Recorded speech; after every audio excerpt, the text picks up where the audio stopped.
এই কন্টেন্ট ক্রিয়েটরের পেশায় যে কালকে পেজ খুলছে, যে স্বপ্ন দেখছে, যে 2 দিন ধরে কাজ করছে, সেও জানে যে নিজের ভিডিও পাবলিক করার পরে কোনো পেজে প্রোফাইলে আপলোড করার পরে নিজে দেখা যাবে না।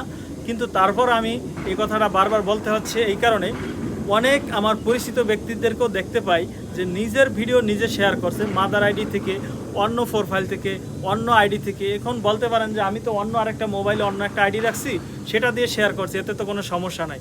সমস্যা আছে ভাই, আপনার অন্য একটা আইডি যেটা, সেটা প্রোফাইল আপনার নিজের, সেটাতে যে জিমেল দিয়ে রাখছেন, আপনারা যে পেজটা আপনি ক্রিয়েট করছেন বা যে পেজে প্রোফাইলে কাজ করছেন, সেটা ওই একই জিমেল থাকতে পারে, বা ওইটাই লগ ইন করেছিলেন। ফেসবুকের কাছে আপনি কোন কোন মোবাইলে আপনার পেজ প্রোফাইল লগ ইন করছেন, কোন কোন মোবাইলে লগ ইন করছেন, এগুলো সব তথ্য থাকে, এমনকি কন্ট্যাক্ট নাম্বার পর্যন্ত থাকে।